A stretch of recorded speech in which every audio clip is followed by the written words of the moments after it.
effectivement, c'est intéressant de prendre du recul sur ces dates clés et ces moments où l'Europe a légiféré. Il y a beaucoup de choses qui ont été retranscrites dans la législation française. Ça nous donne à voir où en étaient les femmes dans les années 60-70 et où on en est aujourd'hui. Et je crois qu'on peut se féliciter et puis on peut remercier nos mères et nos grands-mères qui ont fait beaucoup. Évidemment, aujourd'hui, on se rend bien compte que l'égalité, elle n'est pas encore là, elle n'est pas encore tout à fait là. Donc il y a encore beaucoup de choses à faire. Donc il y a les textes réglementaires qui aident à faire avancer les choses.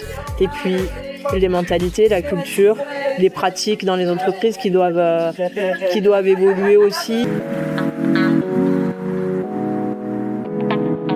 Je pense qu'effectivement, il y a plein de choses qui ont été mises en place depuis 50 ans, notamment au niveau législatif. Après, en pratique, pour moi, c'est pas suffisant aujourd'hui et je pense qu'il y a encore du travail dans ce domaine.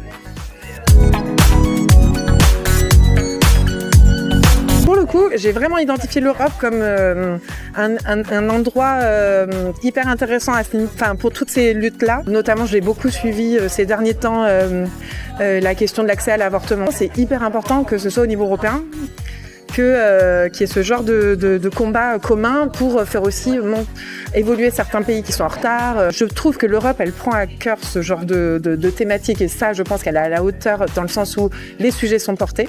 Créer des zones globales au niveau européen pour les femmes, je trouve que c'est le rôle de l'Europe.